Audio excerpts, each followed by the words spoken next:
제목은 마태복음 24장 45절부터 47절의 말씀을 통해서 마지막 때에 충성된 일꾼의 의미라는 제목으로 이제 마지막으로 전하도록 하겠습니다. 마지막 때 충성된 일꾼의 의미입니다. 우리는 계속해서 지금까지 본문을 말씀을 통해서 예수님께서 말씀하신 이 마지막 때에 충성된 일꾼이 어떤 자인가라는 부분을 우리가 살펴보았어요. 그래서 이제 우리가 마지막 때 충성된 일꾼 어떤 자야 우리가 말씀을 나눴죠? 어떤 의미가 담겨 있다고 했습니까? 우리가 총 두 가지를 살펴보았죠. 두 가지였는데 첫 번째는 뭐였습니까? 때를 따라 양식을 나눠주는 일꾼이다라고 말씀했죠. 이는 곧 무슨 말씀입니까? 종말의 때에 충성되고 지혜 있는 일꾼은 어떤 자이냐? 재림의 복음. 그러니까 예수님의 십자가 복음과 부활의 복음뿐만 아니라 예수님의 재림의 복음을 나눠주는 일꾼이다라고 말씀을 드렸어요. 그리고 어제였죠. 두 번째는 뭐였습니까? 그 종이 복이 있으리라라고 했죠. 이 말의 뜻은 뭐라고 했습니까? 종말의 때에 주님이 오실 날에 이 충성되고 지혜 있는 일꾼은 어떤 자냐? 예수님께로부터 칭찬과 인정을 받는 자다. 그런 일꾼이다라고 말씀을 드렸습니다. 여러분, 그래요. 우리가 주님으로부터 부름을 받았고 세움을 또 주님의 몸된 교회의 일꾼으로 우리가 세워졌습니다.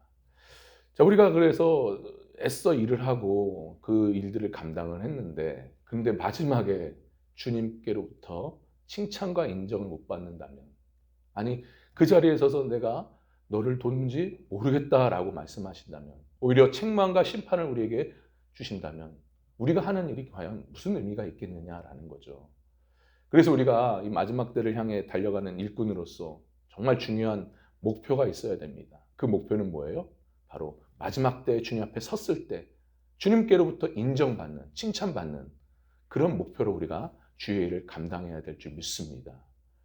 그래서 어저께 이 말씀에 대해서 우리가 잠시 나눴고요. 자, 이제 오늘은 마지막입니다. 이제 마지막 때 충성된 일꾼, 과연 어떤 일꾼이냐, 또 그 일꾼, 충성된 일꾼 속에 담겨진 의미가 뭐냐라는 것을 마지막으로 세 번째로 말씀을 나누겠습니다. 자, 셋째입니다. 마지막 때 충성된 일꾼의 의미, 셋째는 뭐냐? 바로 주인이 그의 모든 소유를 맡기신다라는 말씀이에요. 주인이 그의 모든 소유를 맡긴다. 우리가 보았지만 우리 47절의 말씀을 마지막으로 우리 함께 받겠습니다. 47절입니다. 시작. 내가 진실로 너에게 이르노니 주인이 그의 모든 소유를 그에게 맡기리라. 아멘. 여러분, 우리가 47절의 말씀을 보기에 앞서서 우리 46절에 보면 주인이 올 때에라는 말씀이 나오잖아요. 이 주인이 올 때라는 것은 언제를 말하는가? 예수님이 오실 때예요. 예수님이 재림하실 때를 말합니다. 그러니까 예수님께서 재림하실 때 예수님께서 이 땅 가운데 오셔서 충성되고 지혜 있는 일꾼에 대해서 어떻게 하신다고요? 47절에 내 모든 소유를 그에게 맡겨버린다, 이 말씀이에요. 그렇다면 여기서 내 모든 소유, 그러니까 예수님의 모든 소유를 맡긴다라 할 때 이 예수님께서 가지신 이 모든 소유는 뭘 말하겠습니까? 바로 천국을 말하는 거예요, 여기서. 그러니까 좀 더 구체적으로 말하면 천년 왕국을 말하는 겁니다. 천국을 말하는데, 어쨌든 간에 결론적으로 말해서 예수님께서 재림하실 때, 다시 오실 때 충성된 일꾼, 지혜 있는 일꾼, 이들에게 있어서 그에 맡겨진 사명을 잘 감당하였기에 뭘 주셔요? 천년 왕국, 천국에 들어와 왕노릇하도록 주님께서 왕권을 주신다. 바로 그 말씀을 하고 계시는 거예요. 여러분, 우리가 이런 은혜를 받을 수 있기를 주님의 이름으로 간절히 축원합니다. 마지막에 우리가 받아야 될 것은 바로 천국에서 왕노릇하는 거예요. 얼마나 감사한 일입니까? 축복된 일입니까? 여러분, 계속해서 말씀을 드리는 거지만 우리가 본문을 보면서 우리가 깨달은 건 뭐예요? 그러니까 결국 마지막 때에 주님께서 주시는 사명을 끝까지 감당하는 이 충성되고 지혜 있는 일꾼, 이 일꾼은 결국 예수님의 재림 때, 예수님 다시 오실 때 함께 예수님과 천년왕국, 천국에 들어간다, 이 말이에요. 이거 너무나 중요한 겁니다. 그렇다면 여기서 말하는 이 천국, 천년왕국은 뭐냐? 계시록 21장에 나오는 새 하늘과 새 땅, 새 예루살렘을 말하는 거예요, 여기서. 그러니까 쉽게 말해서 어떤 곳입니까? 그곳은 어떤 곳이에요? 우리가 잘 알고 있는 우리의 모든 아픔과 근심과 걱정과 고민과 고통과 죽음, 이런 것들이 없는 곳이에요. 죽음이 없는 곳. 오직 거기는 어떤 곳입니까? 하나님 보좌 앞과 예수님 어린 양 앞에서 우리가 기쁨으로 찬양을 드리고 또 즐거움으로 예배 드리는 곳. 주님과 함께 영원히 사는 곳이 바로 이 천국의 천국. 이곳을 우리가 들어간다 이 말씀입니다. 결론적으로 예수님께서 마지막 종말 재림 때에 이 땅에 천년왕국, 천국의 왕으로서 오셔가지고 예수님께서는 충성되고 지혜 있는 자들에게 이 천국문을 열으셔서 같이 들어갑니다. 근데 들어가는 것뿐만 아니라 그곳에서 왕노릇하도록 주님께서 허락을 하셔요. 그러니까 충성되고 지혜 있는 일꾼들은 결국 어떤 자이냐? 천년왕국에서 천국에서 왕노릇하는 자들이다 이 말씀입니다. 저는 오늘 이 말씀을 준비하면서 굉장히 마음이 울컥했어요. 정말 감격이 겨워서 정말 마음으로 많이 울었습니다. 여러분, 저희가 어떤 자였습니까? 우리가 어떤 자였냐고요? 우리가 하나님의 은혜를 통해서 예수님을 만나기 전에, 예수님 믿기 전에 우리가 어떤 자였냐라는 것을 한번 생각해 보세요. 우리는요, 하나님으로부터 심판받아야 돼. 그래서 지옥 형벌에 떨어져야 될 인생들이었습니다. 비참한 인생, 불쌍한 인생들이었어요. 왜요? 우리의 죄로 인해서 예수님을 십자가에 매달게 했기 때문에. 우리의 죄로 인해서 예수님을 죽인 거예요. 그러니까 우리는 예수님을 죽인 죄인들입니다. 그래서 우리는 하나님으로부터 심판받고 죽음을 당해야 될 그런 죄인이었어요.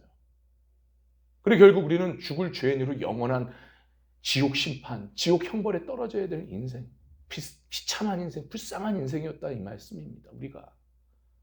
근데 어떻게 우리가 이 자리에 섰냐라는 거예요. 정말 하나님의 은혜잖아요. 예수님의 십자가 구원의 그 구속의 은혜, 그 사랑으로, 그 피 흘리심의 사랑으로 통해서 우리가 구속 죄사함을 받고 구원받은 자로서 더군다나 이 마지막 때 주님의 귀한 일꾼으로서 우리가 부름받은 그런 인생 아닙니까? 이게 있을 수 있는 일이냐고요. 더군다나 우리는 어떤 자입니까? 뭐라고 말씀하셔요? 약속하시잖아요. 너희가 마지막 때 내 사명을 끝까지 감당할 때는 어떻게 하신다고요? 천국에 들어가 천국에서 왕노릇하게 하신다. 이 말씀까지 약속을 하십니다. 어떻게 우리가 감히 이러한 자리까지 우리가 올라갈 수 있었냐라는 겁니다. 여러분, 천년왕국, 천국에서 들어가 왕노릇한다는 것이 어떤 의미인지 여러분 분명히 아셔야 돼요. 이건 보통 일이 아닙니다. 여러분, 그냥 말씀에서 이렇게 얘기하니까 그냥 감이 안 잡히시죠? 실감이 안 날 겁니다. 그래서 우리는 창세기 41장 39절부터 43절의 말씀을 우리가 봐야 돼요. 그러면 우리가 좀 더 실감이 나지 않을까 하는 마음이 듭니다. 자, 41장 39절의 말씀입니다. 자, 이 말씀은요, 요셉이 감옥에 있어서 죄인된 신분으로 있다가 애굽 왕 바로의 꿈을 해석해 줍니다. 그래서 그 일 이후에 일어난 일들이죠. 엄청난 일이 벌어지는 겁니다. 39절부터 우리가 43절까지의 말씀을 함께 봤습니다. 시작. 요셉에게 이르되 하나님이 이 모든 것을 내게 보이셨으니 너와 같이 명철하고 지혜 있는 자가 없도다. 너는 내 집을 다스리라. 내 백성이 다 내 명령에 복종하리니 내가 너보다 높은 것은 내 왕자뿐이니라. 바로가 또 요셉에게 이르되 내가 너를 애굽 온 땅의 총리가 되게 하노라 하고 자기의 인장 반지를 빼어 요셉의 손에 끼우고 그에게 세마포 옷을 입히고 금사슬을 목에 걸고 자기에게 있는 버금수레에 그를 태우매 무리가 그의 앞에서 소리 지르기를 엎드리라 하더라. 바로가 그에게 애굽 전국의 총리로 다스리게 하였더라. 아멘. 여러분, 바로 이겁니다. 특별히 우리가 40절의 말씀을 보면 어때요? 너는 내 집을 다스리라. 내 백성이 다 내 명령에 복종하리니 내가 너보다 높은 것은 뭐예요? 내 왕자뿐이니라. 그리고 42절, 43절 말씀 우리가 봤지만은 뭐라고 말씀하십니까? 42절 자기의 인장 반지를 빼어 요셉의 손에 끼우고 그에게 세마포 옷을 입히고 금사슬의 목에 건대요. 거기다가 뭡니까? 자기에게 있는 버금수레에 그를 태우며 무리가 그 앞에 소리 지르기를 엎드리라 라고 하면서 왕권을 다 주는 거예요. 다스리게끔 하신다는 겁니다. 그러니까 여러분, 우리는 구원받은 것 차원이 아니라니까요. 구원받았다라는 그 수준이 아니에요. 그 천국에 들어가서 그 보좌에 앉게 되는 거예요. 같이 함께, 예수님과 함께. 심판을 하는 그 심판의 자리에 앉는다는 겁니다. 그러니까 엄청난 일이에요, 이거는. 있을 수 없는 일이죠. 우리가 본래 어떤 자라고 했습니까? 우리는 하나님으로부터 심판받고 지옥불에 던져야 될 죄인이었어요. 예수님을 죽인 죄인이었습니다. 그래서 죽을 죄인이 된 거예요. 근데 우리가 감히 주님으로부터 이 왕권을 받습니다. 천국 다스리는 왕노릇 할 수 있는 그 자리를 우리 앉히신 거예요. 여러분, 감사할 수 있기 바랍니다. 그러니까 우리가 비록 지금 이 땅 가운데 참 아무것도 없고 내세울 것도 없고 아무것도 의지할 거 없고 빈약하고 부족할지라도 여러분, 오늘 이 말씀을 통해서 여러분 소망을, 위로를 받을 수 있기를 간절히 바랍니다. 소망을 가지기를 주님의 이름 간절히 축원합니다. 그러니까 우리가 끝까지 우리에게 주신, 하나님께서 주신 사명, 소명이 있거든요. 각자, 저에게도 있고 여러분에게 있습니다. 그 일들을 우리가 끝까지 주님 앞에서 충실히 감당하면 최후의 주님 앞에 섰을 때, 왜 달란트 비유 받은 그 비유에서 5달란트, 2달란트 받은 종이 있지 않습니까? 그 종들처럼 착하고 충성된 종아라고 하면서 네가 작은 일에 충성하였다. 그래서 내가 더 큰 것을 맡기리니 어디에요? 나의 즐거움에 참여하리라 라고 말씀하잖아요. 그게 뭐예요? 천국이에요. 천국. 천국 왕국을 너희가 다스리게 해주겠다라는 거예요. 더 큰 걸 주겠다는 것은. 그러니 여러분, 이 말씀을 마음 깊이 새기시길 바랍니다. 특별히 이 마지막 때 우리가 살아가는 이 삶 속에서 얼마나 고달프고 지치고 피곤하고 괴롭습니까?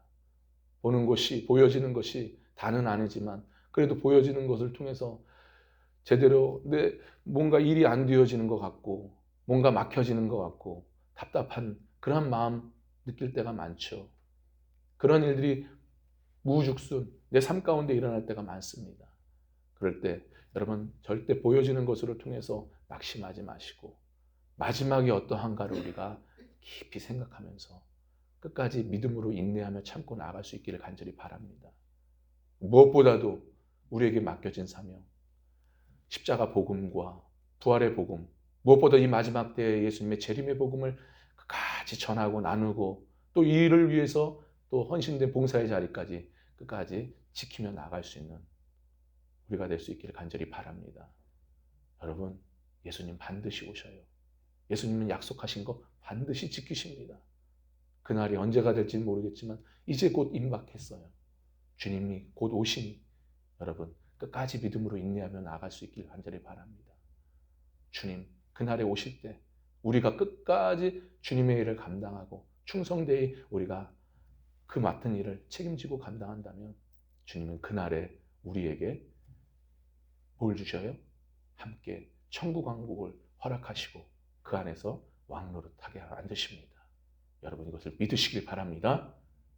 그러니 여러분, 끝까지 좀 더 참고 인내하시길 주님의 이름 간절히 축원합니다. 이런 은혜가 있기를 다시 한번 주님의 이름으로 축원합니다. 할렐루야. 기도합니다.